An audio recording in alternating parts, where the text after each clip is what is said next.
That position is useless, old man. Lucas Reinhardt did not bother lowering his voice. The German sniper stood behind the firing line with one gloved hand resting against the stock of a precision rifle that looked as though it had come straight from an armorer's bench.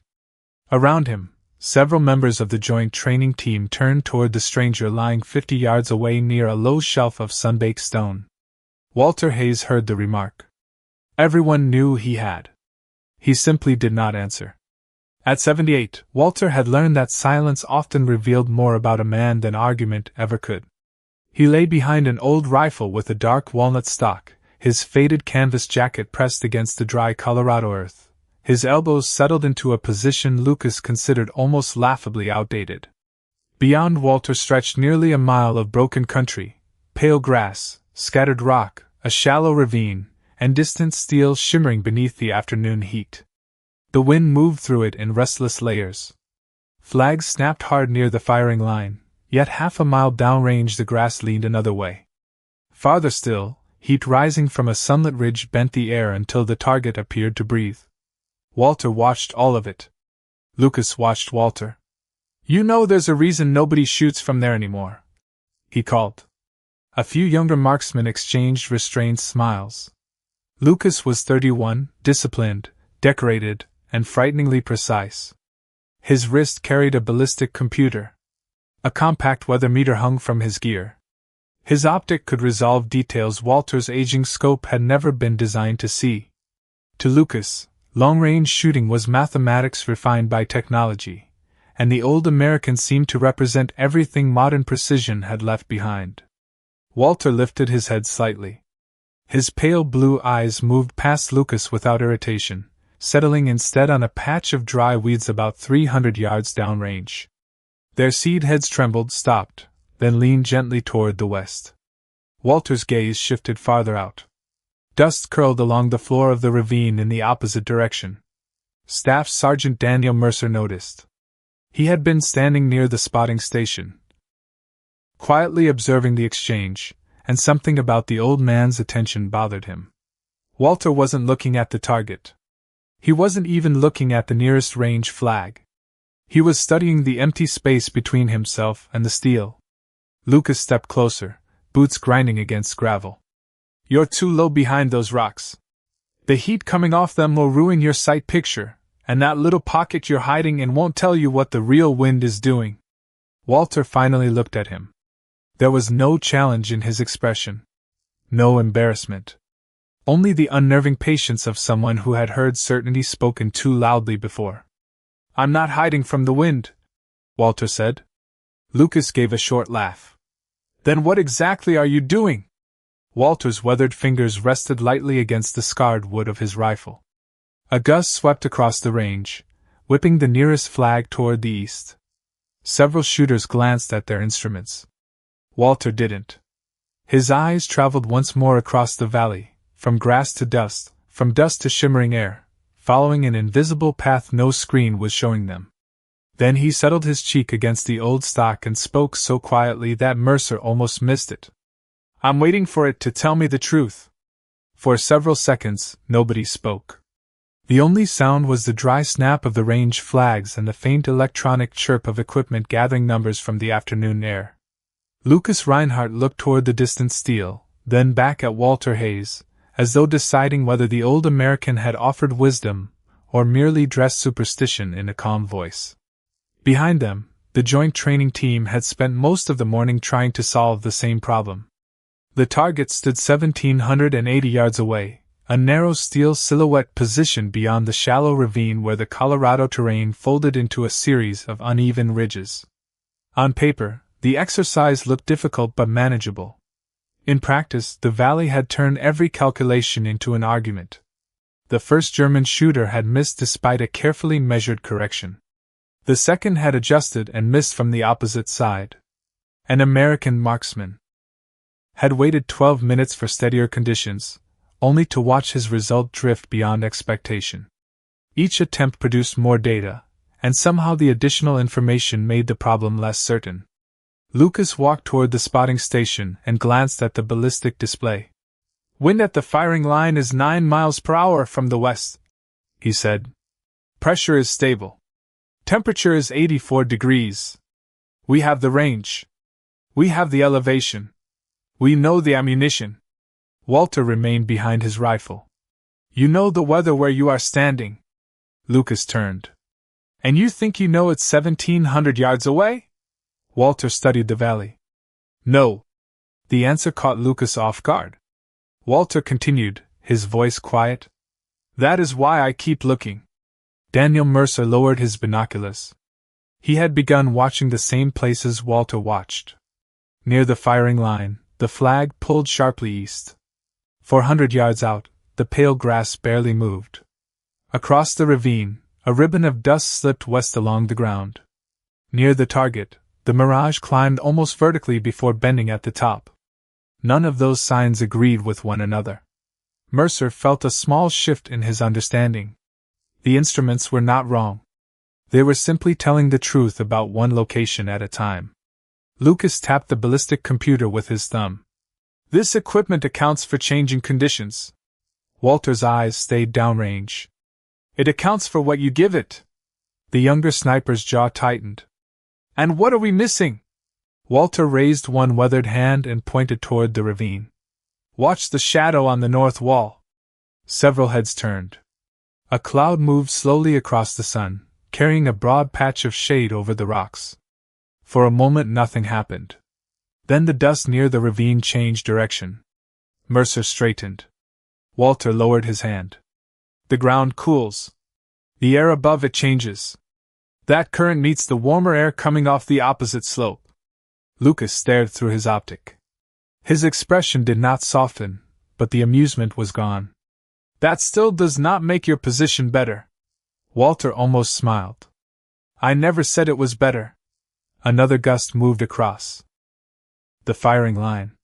Walter closed his eyes for half a second, feeling it against his cheek, then opened them and looked far beyond the nearest flag. I said the bullet will not stay here. Mercer looked from Walter to the distant target, and suddenly understood why the old man had spent so little time studying the steel itself. Walter was not trying to solve a target 1,780 yards away. He was dividing the space between them into separate pieces, reading each one as though the valley had written its own language across grass, dust, stone, heat, and light. Lucas looked down at the glowing numbers on his wrist, then toward the quiet figure beside the rocks. For the first time that afternoon, he did not have an immediate answer.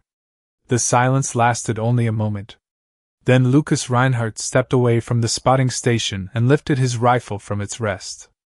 Everything about the weapon belonged to the present.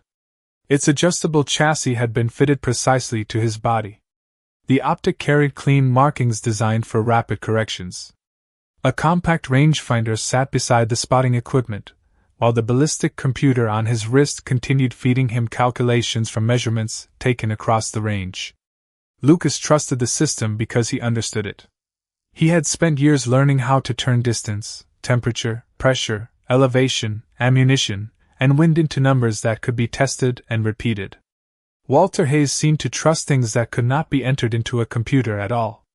He remained beside the low rocks with the old rifle resting naturally against his shoulder. Its walnut stock had darkened with age. Small scratches crossed the wood. The finish had worn smooth where a hand had held it thousands of times. Even the scope looked almost plain beside the modern glass surrounding it. One of the German marksmen studied the rifle and murmured something to the man beside him. A quiet laugh followed. Walter heard that too. His expression did not change. Daniel Mercer walked closer and crouched several feet behind him. From there, the contrast was almost absurd. Lucas had equipment capable of measuring conditions with remarkable precision. Walter had an old rifle, his eyes, and decades that no instrument could display. How old is that scope? Lucas asked. Walter kept watching the mirage. Old enough. A few smiles appeared. Lucas folded his arms. That is not an answer. Walter shifted his gaze toward a line of pale grass about 600 yards away. It still shows me what I need. Lucas looked through his own optic toward the target. Mine shows me more. Walter nodded once. Probably does. The agreement seemed to irritate Lucas more than an argument would have. He had expected the old man to defend the rifle, perhaps tell some sentimental story about craftsmanship or experience. Walter did neither. To him, the worn equipment required no apology. Mercer noticed Walter lift 2 fingers from the stock. He held them still for a moment, not testing the wind, but marking something in his mind. His eyes moved from the grass to the ravine, then toward the shimmering ridge near the target. "What are you counting?" Mercer asked. Walter glanced back at him. "Not counting." "Then what?" "Changes." Mercer waited. Walter returned his attention downrange. "Fast here. Quiet past the first rise. Opposite along the ravine. Almost nothing at the steel." Lucas shook his head. "You cannot build a firing solution from impressions." Walter's thumb moved slowly across the stock. "They are not impressions if you know what you are looking at." The words carried no arrogance. That was what made them land harder. Lucas approached the rocks until his shadow crossed the edge of Walter's position. "Modern shooters do not guess anymore." Walter finally turned his head. "Neither did the old ones." The wind rose suddenly, pushing dry grit across the ground. The nearest flags stretched almost straight. Several shooters instinctively checked their meters. Walter watched a small patch of grass far downrange remain nearly motionless. Then his attention shifted toward the ravine, where dust continued sliding the other way. He waited. Seconds later, the firing line wind weakened again. Mercer felt something cold move through his thoughts despite the afternoon heat. Walter had watched the change coming before the nearest flag showed it. Lucas had noticed too. For the first time, his eyes moved away from Walter's battered rifle and followed the old man's line of sight across the valley. Walter settled back behind the stock. Wood and steel rested against him with the familiarity of an old handshake. Around him, screens glowed, sensors measured, and optics magnified. Walter ignored all of them. He watched the country itself. Lucas moved closer until the toes of his boots reached the edge of the shallow depression Walter had chosen. He studied the ground with the expression of a man examining a mistake that should have been obvious to everyone. The position sat lower than the established firing points, tucked behind a shelf of sun-warmed stone where dry grass pushed through narrow cracks. Heat shimmered above the rocks. From Lucas's perspective, everything about it was wrong. "You are making this harder than it needs to be," he said. Walter remained behind the rifle. "Maybe." Lucas pointed toward the stone directly beneath Walter's line of sight. "That rock is throwing heat into your optic. Your sight picture will distort. You are lower than the other shooters, your view of the valley is worse, and you are refusing equipment that could give you actual measurements." Walter adjusted his left elbow less than an inch. "I can see enough." A German marksman behind Lucas gave a quiet laugh. Another leaned toward his partner and whispered something that Mercer could not hear. The meaning required no translation. Walter looked like a man from another era who had wandered onto a modern range and mistaken memory for ability. Lucas crouched beside him. "Your support is wrong too." Walter glanced at him. "Is it? For this distance?" "Yes." Lucas gestured toward Walter's position. "Your body is too low. Your rifle is too close to the ground. You are building inconsistency into the shot before you even touch the trigger." Walter looked downrange again. "Feels consistent to me." Lucas exhaled through his nose. "Feeling is not measurement." The words hung between them. Mercer watched Walter's weathered hand settle against the walnut stock. There was no defensiveness in the movement. No need to prove ownership of the moment. Walter seemed more interested in a faint shimmer halfway across the valley than in the trained sniper criticizing him from 3 feet away. Lucas noticed the old man's indifference, and his patience finally began to thin. "You know what I think?" Walter did not answer. "I think you learned this a long time ago, and nobody ever told you the world moved on." The smiles behind Lucas disappeared. Even the German shooters seemed to recognize that the comment had crossed from professional disagreement into something personal. Mercer looked toward Walter, expecting at least a flicker of irritation. Instead, Walter watched a loose strand of grass bend near the rocks. Then he lifted his eyes toward the distant ridge. The world moved on, he said. The wind stayed. Lucas straightened. The wind is exactly why we have better instruments now. Walter gave a small nod. Good instruments. Then use them. Do not need them yet. Lucas stared at him. You have a weather meter 10 feet away. Walter's mouth almost formed a smile. And I have weather everywhere else. Mercer lowered his binoculars slowly. The line struck him harder than he expected. Lucas looked toward the valley as another gust swept over the firing point. The nearest flag snapped east. Walter ignored it. His attention fixed instead on a thin ribbon of dust emerging from the ravine almost 800 yards away. It curled west, disappeared, then returned. Farther beyond it, the mirage above the ridge leaned gently in another direction. 3 movements. 3 separate pieces of air. Lucas checked the display on his wrist. Walter watched the land. You really believe that old rifle and your eyes can tell you more than all of this? Lucas asked. Walter finally turned toward him. His pale blue gaze was calm, almost tired. No. Lucas paused. Walter rested one finger against the worn stock. They tell me different things. The answer drained the humor from the firing line. Walter shifted his shoulders slightly and settled deeper behind the rifle. Your computer tells you what the air should do after you give it numbers. His eyes returned to the valley. I am watching what the air is doing before I give it anything. Lucas said nothing. A faint change crossed the distant grass. Walter saw it first. Mercer saw it a second later. Lucas saw it last. Walter's voice dropped until it was nearly lost beneath the wind. The rifle got old. The wind did not. Daniel Mercer kept his binoculars raised, but he was no longer watching the target. He was watching Walter Hayes watch everything around it. That distinction had begun to matter.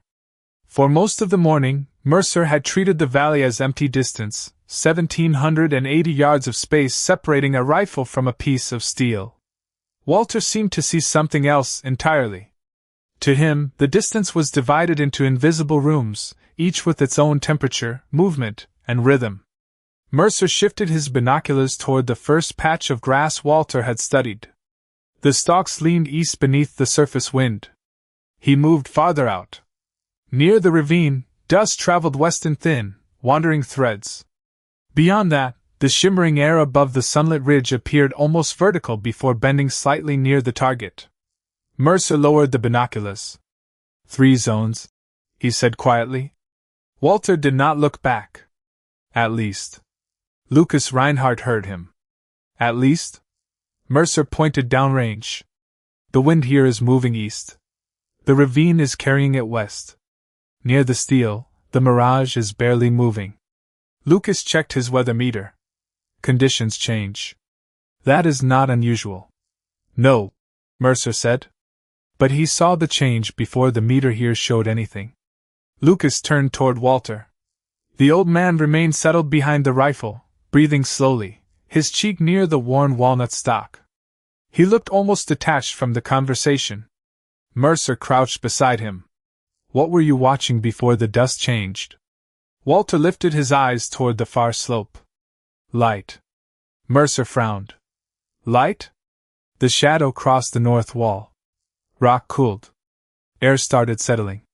The ravine told us what came next. Mercer looked back across the valley. Suddenly the landscape seemed less empty. Every patch of grass became an indicator.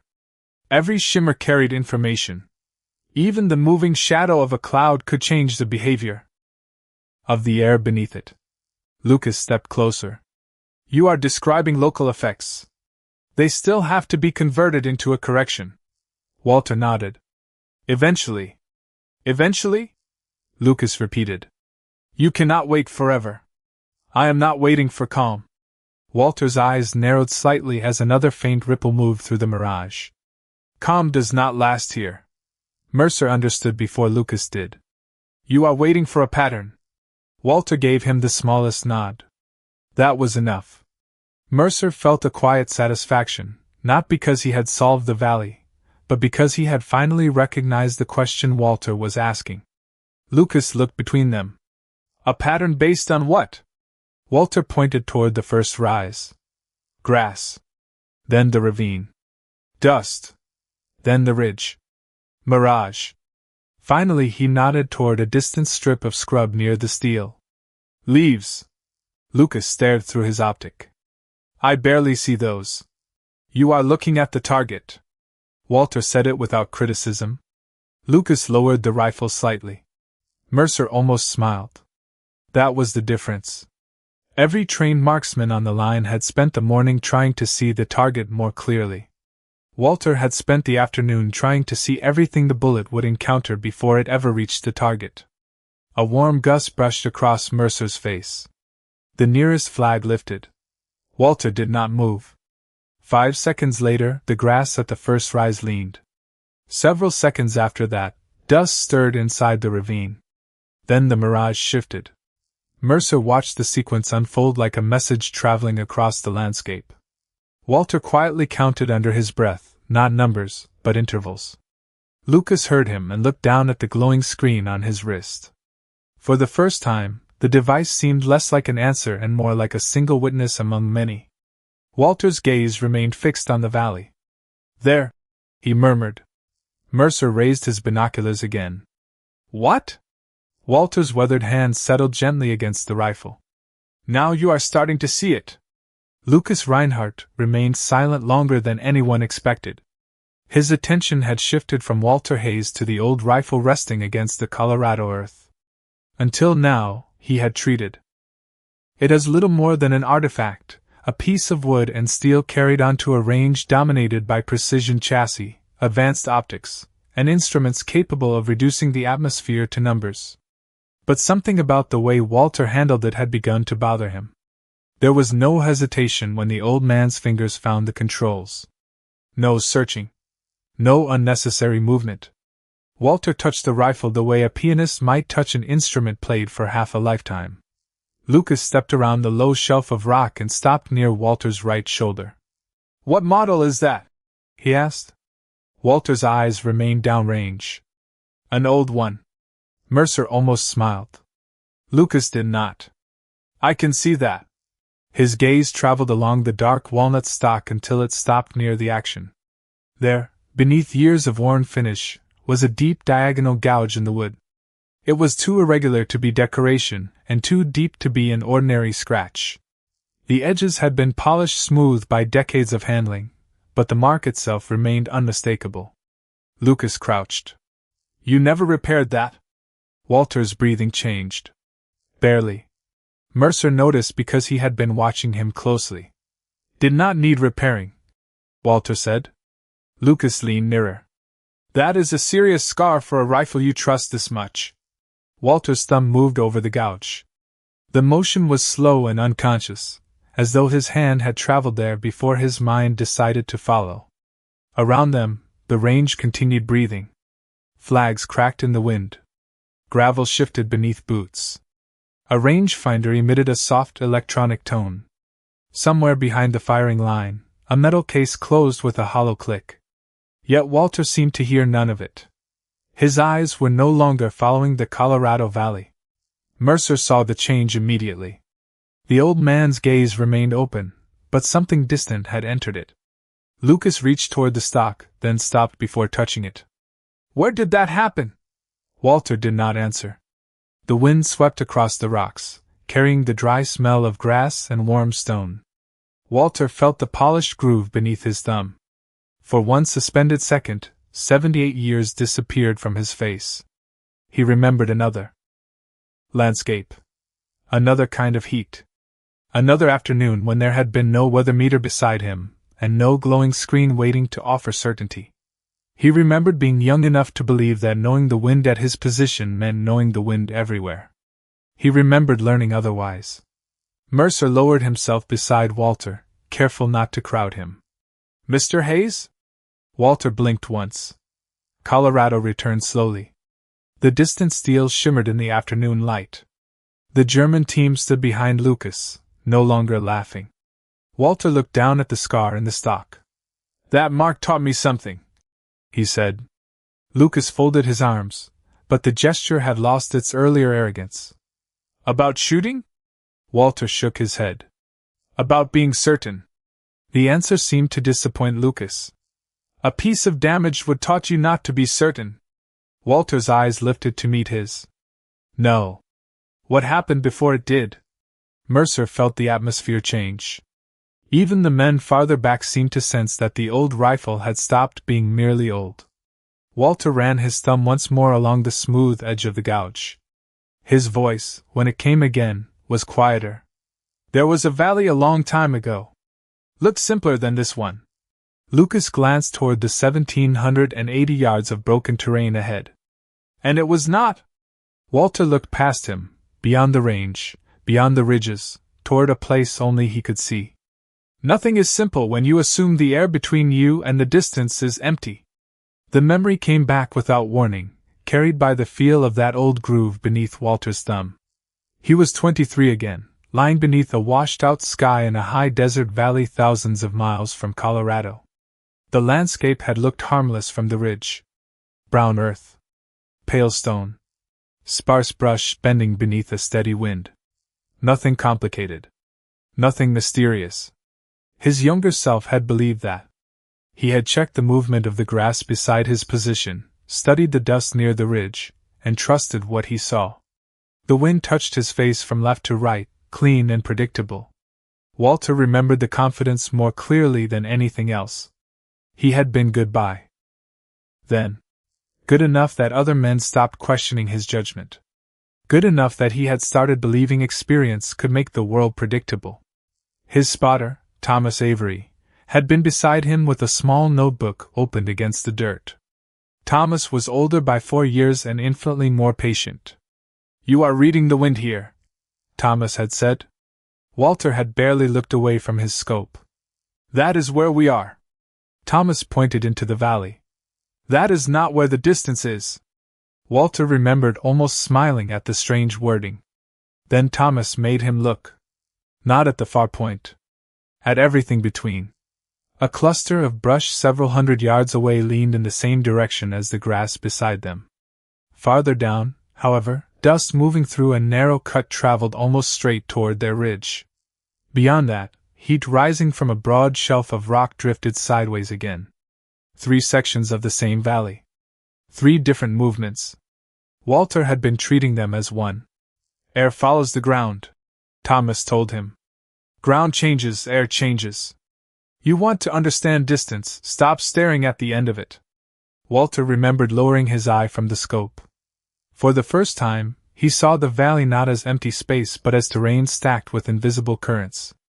Warm stone pushed air upward. Shadowed ground allowed it to settle. Ridges redirected it. Ravines carried it. Even sunlight could alter what happened between one point and another. A sudden crack of weather rolled somewhere beyond the distant hills, startling Walter enough that his rifle shifted against a jagged stone. Wood struck rock, carving the diagonal gouge that would remain there for decades. His first reaction had been frustration. Thomas had laughed softly. "Leave it!" Walter stared at him. "Why?" "So you remember the day you stopped thinking the wind belonged to you?" The memory softened there. Years had taken many details from Walter, but not that lesson. Back in Colorado, his thumb remained pressed against the same scar. Daniel Mercer was watching him closely. Lucas Reinhardt stood a few feet away, his earlier impatience replaced by guarded curiosity. "What happened in that valley?" Mercer asked. Walter drew a slow breath. "I learned that being confident and being correct are different things." Lucas glanced at the rifle. "And the scar?" Walter looked down at it. "That came from the lesson." Another warm gust crossed the modern range. Walter raised his eyes immediately. The nearest grass moved east. Farther out, the ravine dust began turning west. The mirage above the ridge softened, then leaned. The same language. Different valley. Different century. Walter shifted behind the stock and watched the sequence unfold. "Thomas used to say the ground writes the wind," he murmured. Mercer followed his gaze. "Thomas was your instructor?" Walter considered the question. For a while. His expression grew distant again, but not sorrowful. Then he became the man whose voice I kept hearing whenever I thought I knew too much. Lucas looked toward his ballistic computer, then slowly lowered his wrist. Walter noticed but said nothing. He simply pointed toward the first rise. Do not start with the target, he told Mercer. Start there. Then follow the country all the way across. Mercer raised his binoculars. This time Lucas did the same. 3 men from different generations watched the same valley. The wind moved through it without caring which one had the newest equipment, the oldest rifle, or the strongest opinion. Walter's thumb left the scar at last. That was the real lesson, he said quietly. Never read the wind where you are standing. Read every place the distance has to cross. For nearly a minute, the firing line remained strangely quiet. Walter Hayes watched the valley while Daniel Mercer and Lucas Reinhardt tried to follow the same sequence with their optics. Grass first. Then the shallow rise. Then dust inside the ravine. Then the shimmering air above the distant ridge. The pattern appeared, weakened, disappeared, and slowly rebuilt itself. Lucas lowered his binoculars. All right, he said. You have made your point about the wind. Walter did not respond. Lucas looked toward the steel 1,780 yards away. But reading conditions is one thing. Making the shot is another. Mercer turned toward him. There was something different in Lucas's voice now. The ridicule had faded, but professional pride remained. He was no longer dismissing Walter. He was testing him.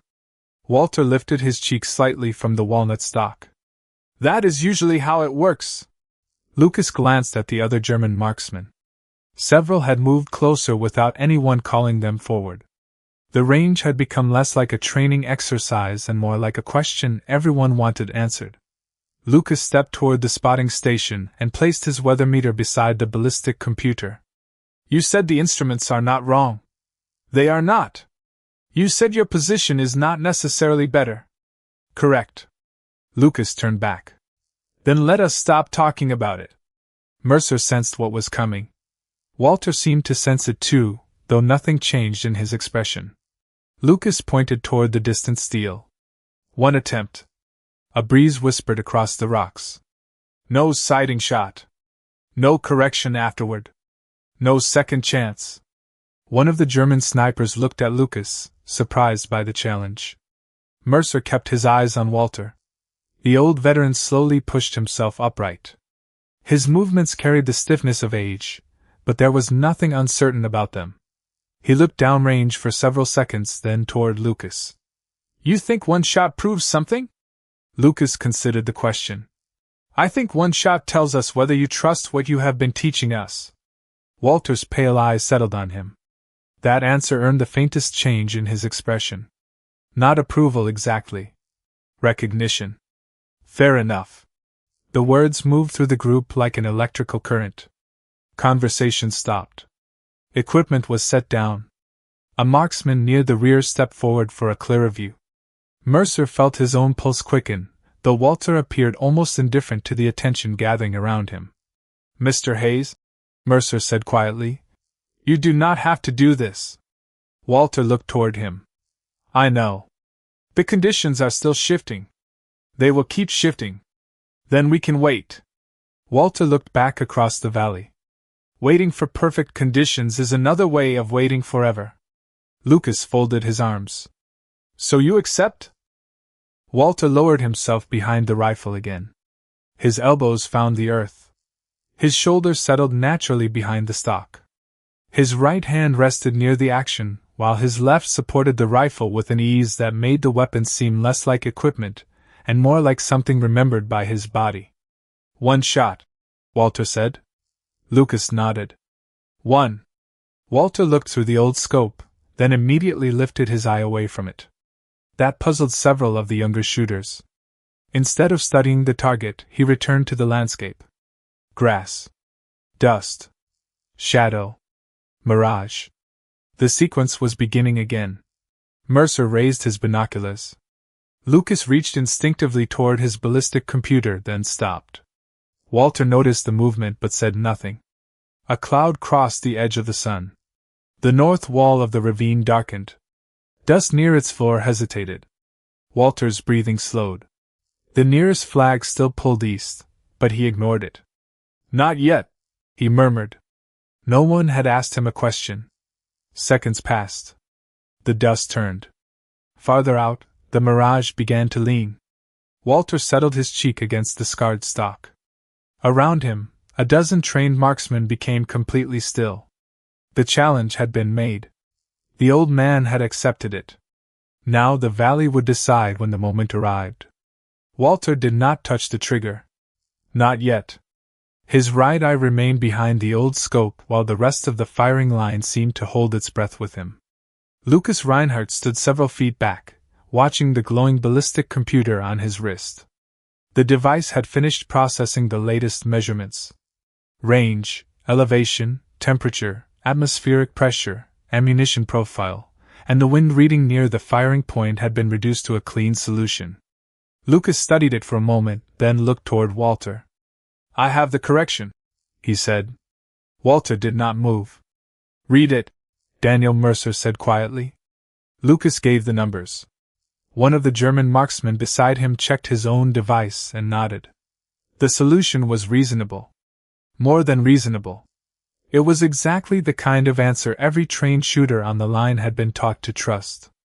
Walter lifted his eye from the scope. "That will not hold." Lucas's expression tightened. "The data is current. Here it is." Lucas glanced toward the nearest flag. "The wind has been steady for almost 30 seconds. Walter pointed toward the first rise. Mercer immediately raised his binoculars. The grass there had begun to soften, no longer leaning as sharply as the flag beside them suggested. Walter shifted his finger toward the ravine. A faint ribbon of dust was moving west. Then he pointed farther out. "Mirage?" he asked. Mercer adjusted focus. The distant shimmer appeared to climb, hesitate, then bend. "Different again," Mercer said.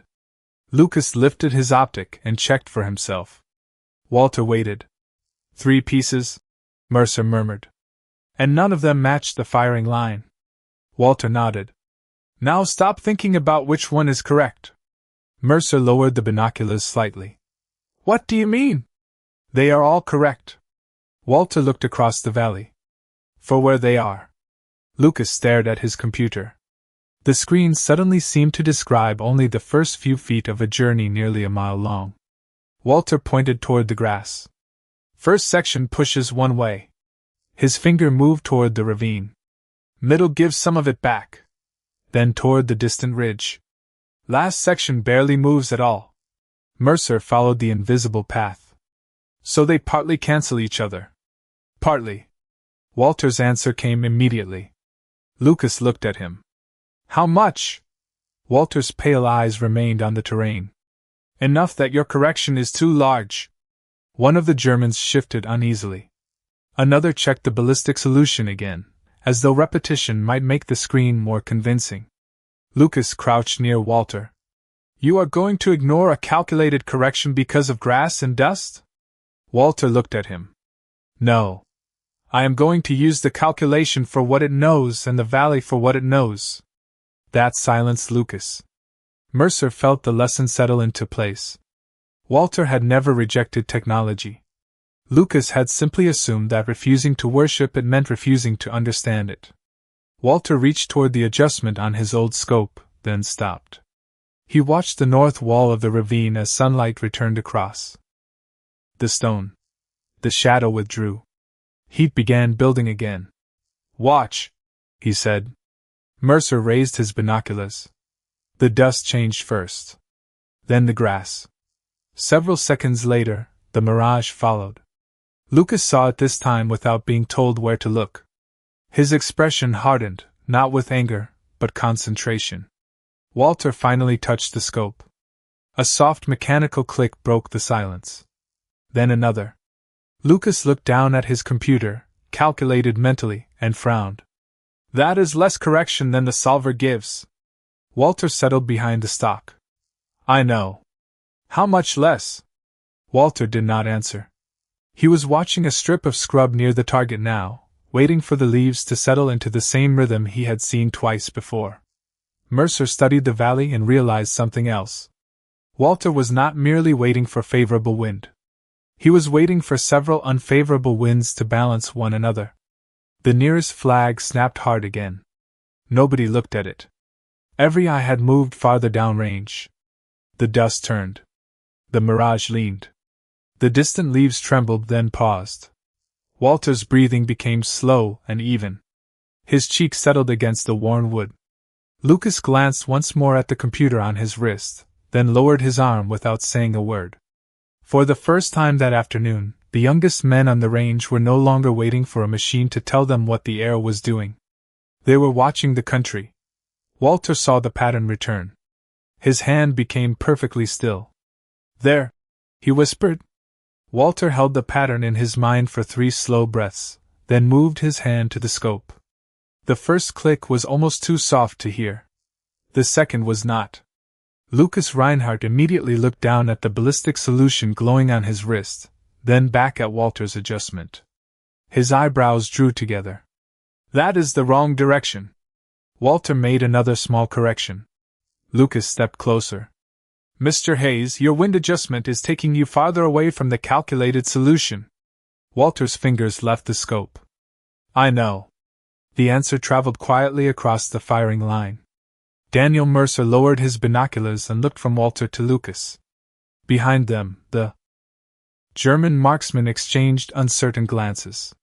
Minutes earlier, they had begun to accept that the old veteran could read the valley in ways their instruments could not. Now Walter appeared to be throwing away the very advantage he had spent the afternoon explaining. Lucas crouched beside him. The middle current does not cancel enough of the near wind to justify that correction. Walter looked toward the ravine. If the middle were the only thing changing, you would be right. Lucas followed his gaze. Then what am I missing? Walter did not answer immediately. He pointed toward the low shelf of stone directly in front of his position. The same rocks Lucas had mocked from the beginning. Heat shimmered faintly above them. Those? Lucas asked. Walter nodded. Mercer shifted sideways and studied the air above the stone. He could see distortion rising from the surface, but nothing that seemed important enough to explain Walter's adjustment. The rocks are heating again, Mercer said. They have been heating all afternoon, Lucas replied. Walter rested his cheek against the stock, then lifted it again. Not at the same rate. A thin cloud had moved away from the sun. Light spread across the firing point, warming the stone more strongly than before. Walter watched the shimmer for several seconds. This pocket is lower than your position, he said. You called that a disadvantage. Lucas remained silent. Air does not care what we call it. Walter pointed toward the edge of the rock shelf. Warm air rises there. The crosswind above it does not reach the rifle the same way it reaches you 20 yards back. Mercer stared at the terrain. The strange position began to make sense, though only partly. Walter had not chosen the rocks despite their effect on the air. He had chosen them because of it. Lucas looked at his computer again. The solver cannot account for a pocket that small. It does not know the pocket exists. Walter returned his eye to the scope. Lucas studied the distant steel through his optic, then looked back toward Walter's rifle. You are still going to miss left. The words were firm, but the mockery was gone. Walter gave no reply. Mercer felt the tension tighten around them. If Lucas was correct, the shot would pass to the left of the steel and the afternoon would end with a simple lesson about the limits of intuition. If Walter was correct, then every man standing there had been overlooking something directly beneath their boots. Walter's breathing slowed. The firing line disappeared from his attention. He watched the first grass through the lower edge of his vision. It leaned, paused, and settled. The dust in the ravine began its slow movement west. Farther out, the mirage softened. The distant scrub trembled. Walter waited. His weathered right hand closed gently around the rifle. Mercer raised his binoculars and found the target. Lucas remained behind his optic. Nobody spoke. The nearest flag cracked loudly in the wind, but no one turned toward it. Walter's finger came to rest with controlled stillness. Then the mirage changed. Only slightly. A subtle bend across the far ridge. Walter saw it. Mercer almost saw it. Lucas was still looking at the target. Walter made one final click on the old scope. Lucas heard it and whispered, "Too far left." Walter settled into the scarred walnut stock. The groove beneath his hand felt smooth with age. Thomas Avery's words returned from decades away, not as a memory now, but as something permanent. "Stop staring at the end of the distance." Walter exhaled slowly. The rocks radiated warmth beneath him. The ravine carried its opposing current. The far ridge shimmered beneath the Colorado sun. Separate pieces. One path. For the first time since accepting the challenge, Walter stopped searching the valley. He had seen what he needed to see. Walter became still. Not rigid. Not frozen. Still in the way a lake becomes still after the last ripple reaches shore. The voices behind him disappeared from his attention. The electronic displays no longer mattered. Even the flag snapping near the firing line seemed to belong to another place. There was only the rifle, the valley, and the narrow path he had been studying since the afternoon began. Daniel Mercer watched through his binoculars. Lucas Reinhardt stayed behind his optic, focused on the distant steel 1780 yards away. Neither man spoke. Walter drew one slow breath. He released half of it. The walnut stalk rested against his cheek, warm from the Colorado sun. Beneath his hand, the old scar in the wood felt smooth, polished by years and memory. Somewhere inside that familiar groove lived the voice of Thomas Avery. "Do not stare at the end of the distance." Walter watched the first layer. The grass near the rise leaned east, then eased back. The second layer followed. Dust along the ravine drifted west in a thin ribbon, just as he had expected. Farther out, the mirage above the ridge bent gently, then steadied. The scrub near the steel barely moved. Separate pieces. One path. Walter waited another second. Lucas saw the adjustment on the old scope and remembered his own prediction. Too far left. Every calculation he trusted still supported it. Mercer felt his heartbeat pressing against the silence. He had watched Walter predict the wind. He had watched him read shadows, stone, dust, grass, and heat. But none of that mattered now unless all those fragments became one correct decision. Walter's finger tightened with deliberate control. The rifle spoke once. The sharp report rolled across the open range and faded into the hills. Walter did not lift his head. Mercer kept the binoculars locked on the steel. Lucas remained behind his optic. For an instant, nothing happened. Then another. At 1780 yards, distance demanded patience. The sound from the rifle had already faded, but the result was still traveling through the air they had spent all afternoon trying to understand. 1 second stretched into 2. The firing line seemed impossibly quiet. A German marksman behind Lucas leaned forward without realizing it. Another held his breath. Mercer searched the shimmering air, knowing he could not truly follow what had already left Walter's rifle. Lucas's jaw tightened. His mind returned to the correction. Too far left. It had to be. Then the steel answered. A clean metallic clang floated back across the valley. Mercer froze behind his binoculars.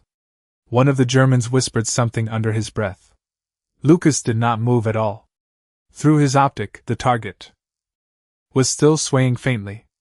The mark sat where no one on the line had expected Walter's correction to place it. Walter remained behind the rifle for another moment, studying the valley as though the sound had confirmed something far more important than a hit. Then he slowly lifted his cheek from the stock. Nobody cheered. Somehow cheering would have made the moment smaller. The silence carried more weight. Lucas lowered his optic and stared at the ballistic computer on his wrist. Its solution remained unchanged. The numbers were still logical. The equipment was still functioning perfectly. Yet 1780 yards away, the steel was moving. Mercer lowered his binoculars and looked at Walter. "You knew." Walter pushed himself upright with a slow breath. No. Mercer frowned. Walter glanced toward the valley. I listened. Lucas finally looked away from his screen. The confidence that had defined him all afternoon had not disappeared. Something more useful had replaced it. Uncertainty. He looked toward the low shelf of stone he had marked, then toward the ravine, the distant ridge, and the target beyond it.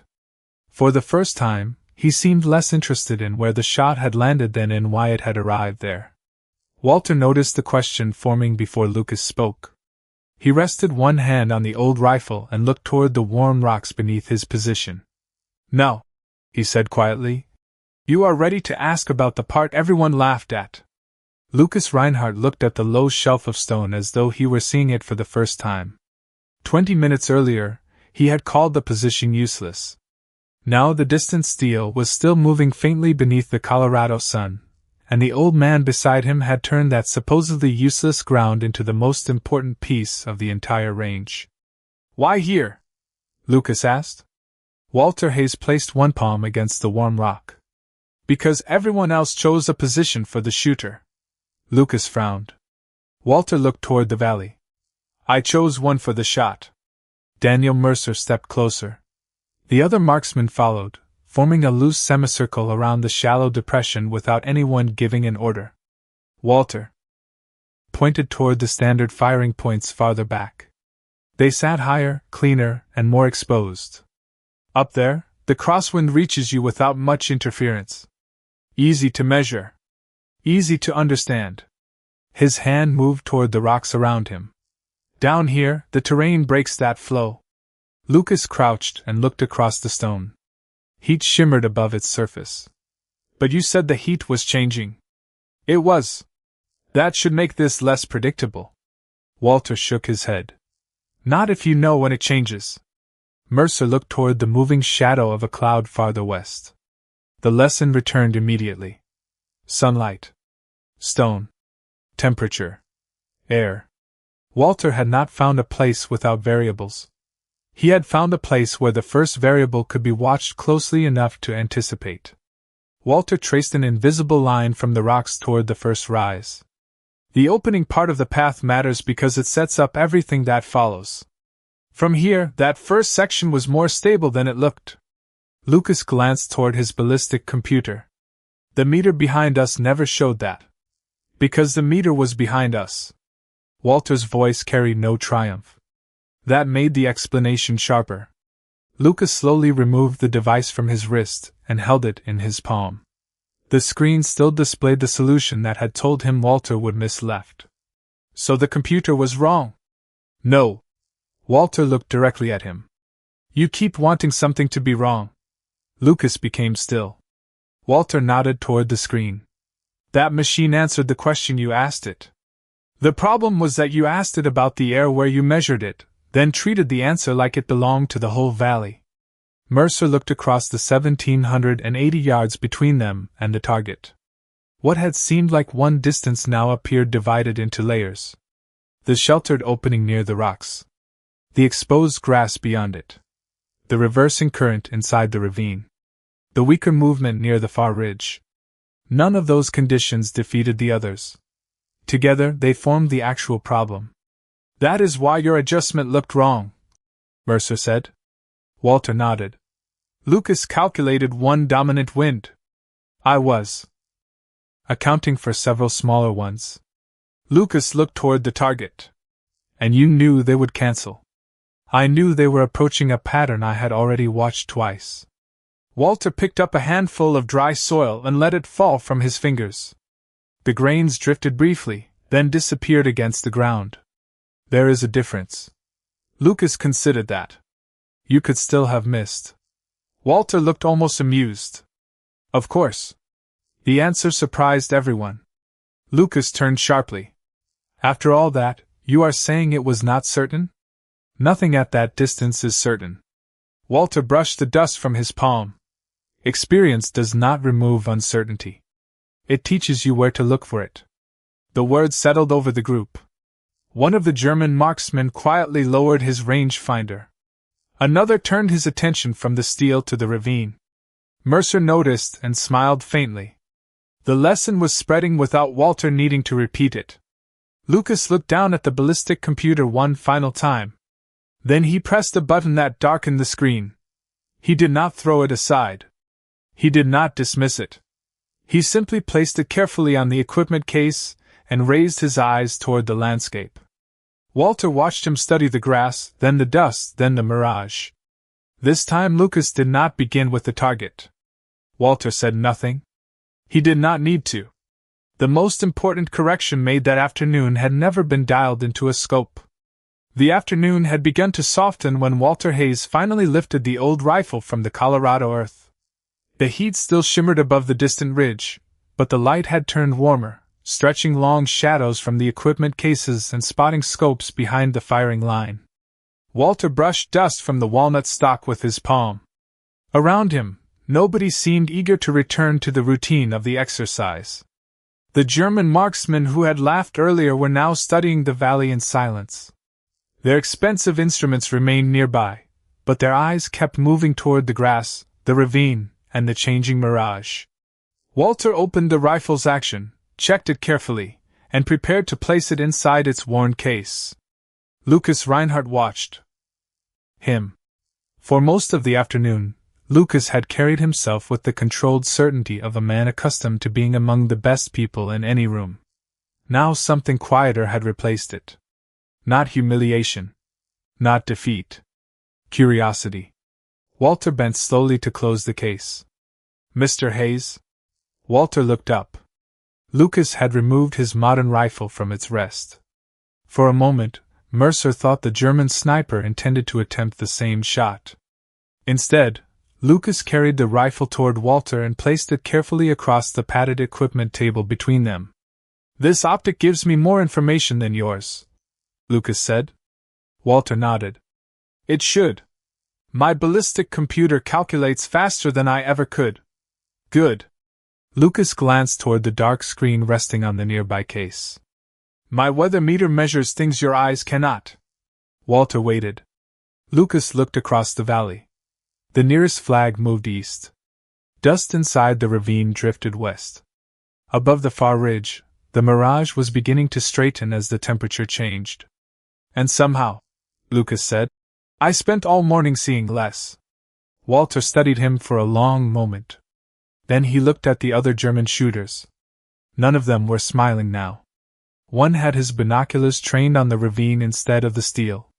Another was watching the shadow line move slowly across the rocks. Mercer stood nearby with his arms folded, saying nothing. Walter closed the rifle case. Equipment gives you information, he said. Experience tells you which information deserves your attention. Lucas rested one hand on his rifle. Then teach me what deserved yours. Walter's eyes moved toward him. There was no sarcasm in Lucas's voice. No challenge. The request was simple, almost formal. Sir, Lucas added quietly, show me what you were watching. Something in Walter's expression changed. The hardness around his eyes eased. He looked toward the valley again, and for the briefest moment he seemed to hear Thomas Avery across all those years. Stop staring at the end of the distance. Walter stepped beside Lucas. Put the rifle down. Lucas did. Now forget the steel for a minute. Lucas looked surprised but obeyed. Walter pointed toward the first rise. Start with the grass. Several other shooters moved closer. Walter pointed farther. Then the ravine. Do not watch the dust itself. Watch where it changes. Lucas raised his binoculars. Mercer followed. Soon every man along the firing line was looking somewhere other than the target. Walter walked slowly behind them, his old rifle case hanging from one hand. He did not speak like a legend. He did not tell them what he had once accomplished. He did not ask anyone to remember his name. He simply showed them where to look. The sun dropped lower. The rocks cooled. The currents shifted again, and this time Lucas noticed before Walter said anything. He lowered his binoculars and glanced back. Walter gave him one small nod. That was all. Hours earlier, the younger sniper had laughed at an old man's position. Now he understood that the position had never been the lesson. The lesson was learning to see what confidence had taught him to overlook. Walter turned toward the path leading away from the range. Behind him, nobody watched him leave. They were watching the valley exactly as he had taught them. Some lessons survive because the battlefield never learned how to become modern.